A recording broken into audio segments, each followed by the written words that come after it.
Good morning, I'm Pratap Singh Gaikwad and welcome to another episode of the Buggy Khana on my Gt3 Rs.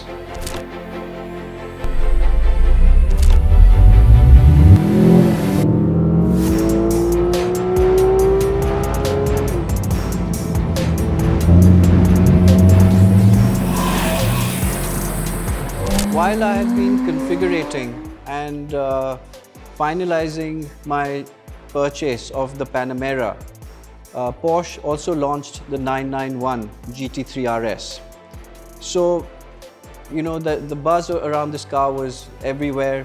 The salesperson at Porsche was discussing the option of having this car because, again, till this point of time, these sort of cars were not available for the Indian market. So this was the first time when Porsche was sort of making available some of their really high-end sports cars. I just absolutely fell in love with this car as well.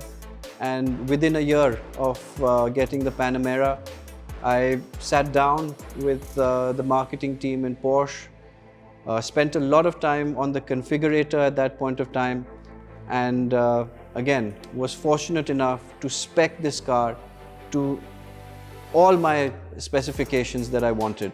So in today's video, I'm going to take you through this car and explain my entire experience of buying, of using and owning this very, very special car. So I hope you enjoy this.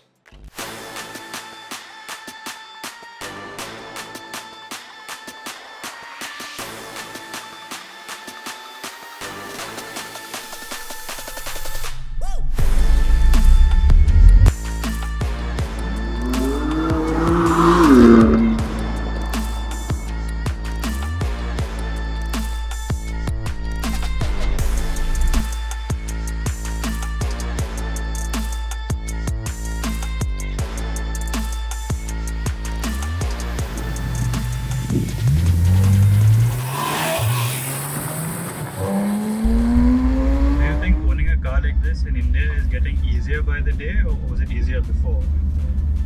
What is your opinion? I think it's definitely getting better now because, firstly, initially, most of these companies weren't there. Now, these companies have been in India for many years. So they have also understood the market, they've understood the customers' requirements a lot better. They've also understood the conditions in which, we drive our cars.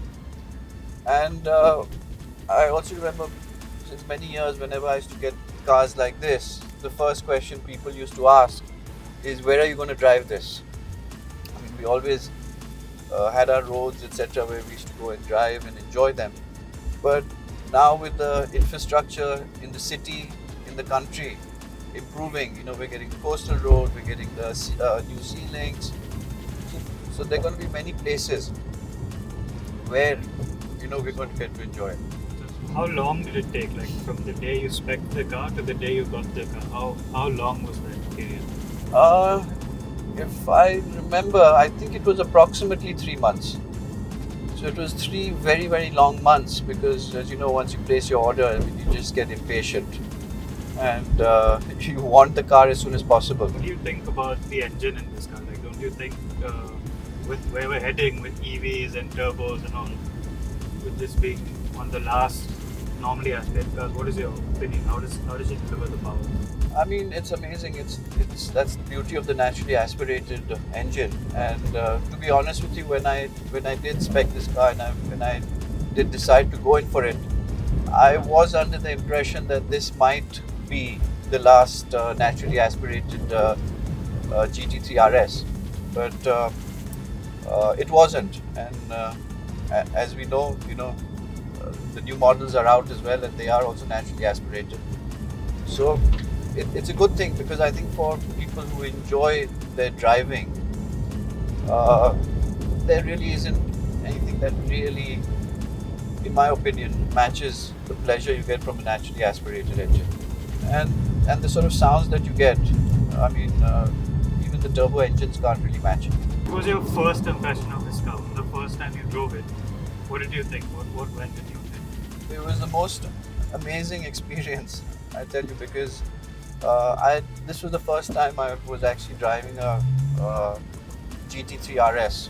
and well, I'd done a lot of research and all of that. But when I actually got into the driving seat and I got onto Worley Sea Face and took my first drive,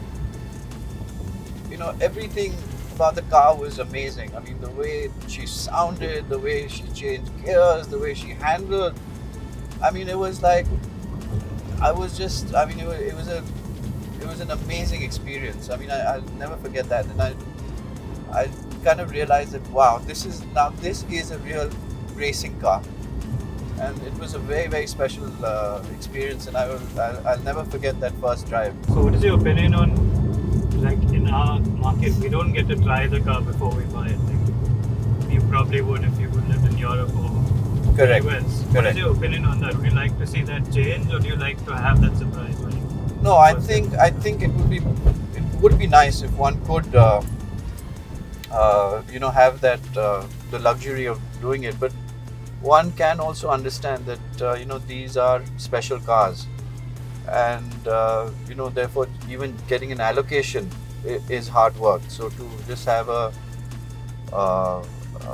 car for trials, etc., it might not be viable. But obviously, if that option is there, it would really help to sort of touch and feel and understand the car better before pulling the trigger. What's your opinion on these supercar clubs? Would you join any of them? Are you part of any of them? What is your view on those things? Yeah, I was in the past. I never had really been part of it, but not for any reason. It's just that no one had asked me or anything. But of late, I think the car culture is, like I said, really taking off. And I've started joining some of these clubs, and I mean, they're extremely active. I'm on some of the WhatsApp groups, and they're very active, and I mean, there's a lot of really knowledgeable people on there as well, discussing things, and it's great. I mean, I might not be able to go for all the events, but it's so good to have all of this happening. And again, that all of these things have also been a bit of a catalyst for me starting this channel and wanting to be, a part of that community. What do you look for in a Porsche? Like, what do you think is your recipe for a perfect Porsche or the perfect car? What do you look for? I mean, obviously the shape, how the car looks is important to me. The engine is extremely important to me. I've always, the performance is extremely important. How the car sounds is important. So it's a culmination of all of these things, and now it's also one of the important factors when at least buying a car in India is that one looks at what is the support the dealership is going to provide you in case something goes wrong, things like that. So it's a culmination of all of these things that helps me to choose a car.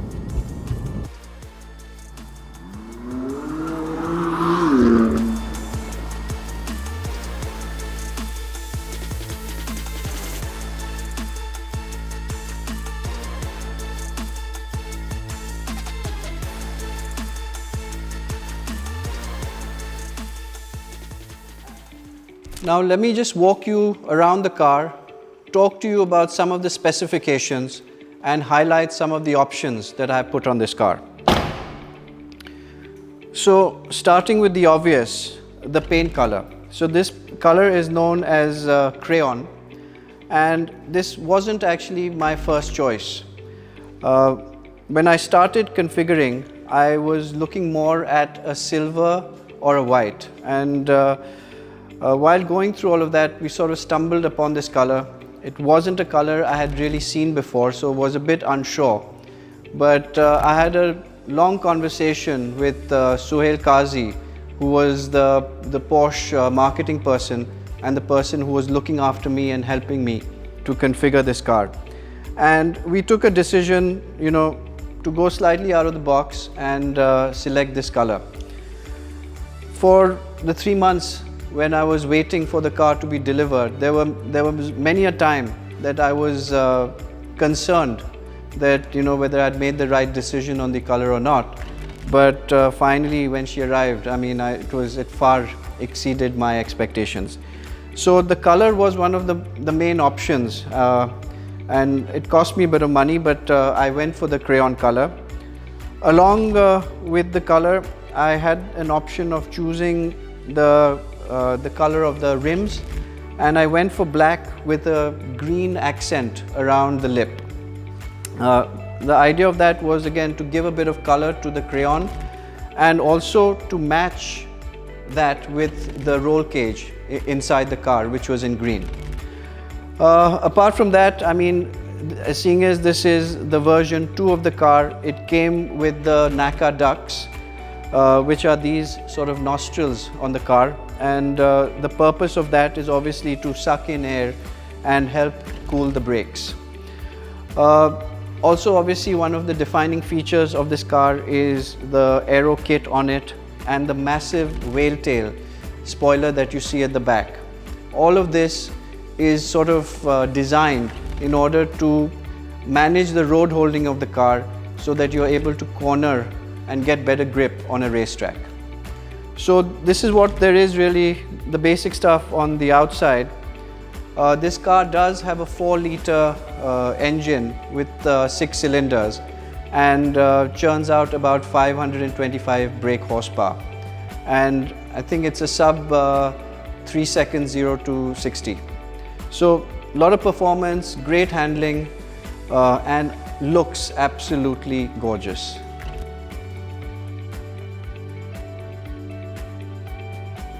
Now let me run you through some of the interior features on this car and some of the options that I had put into it. So number one, I went for the Club Sport package, and what that really gave us was this amazing roll cage at the back. For me, I think any Gt3 Rs is incomplete without the roll cage. So that was the first option I ticked. After that, I went for these racing harnesses that you see over here. So they're very useful when you go take the car on the track, and also you put them on, it really gives you a great feeling of safety and speed. After that, if you see at the bottom over here, there is a red fire extinguisher. So I put that option as well, because again it sort of gives you that whole feel of being ready to race. And this car, seeing as it was built for the racetrack, had an option of taking it with or without the music system. But looking at the kind of use that I have, I opted to put in the music system. So it was all very basic. There were not very many options to choose from, and I kind of like that because it is a fairly hardcore car. It is a car that talks about speed, it talks about being lightweight, and keeping with that theme, it would be best to keep the number of options limited. So that's how I went about speccing this car, and I'm extremely happy as to how it turned out. While you see all of these options, there was that one very, very special option that I made sure was not overlooked. And guess what that was? The air conditioning.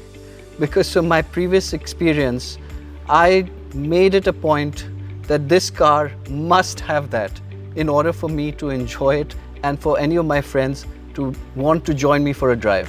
Now it leaves us with only one thing to do, is for me to put the car on and for you to hear the sound of the naturally aspirated Porsche engine. So let's do it. The most important button, and the first button that one puts on after turning the car on, is the exhaust button here. It completely changes the sound of the car, and I never drive it with that button off.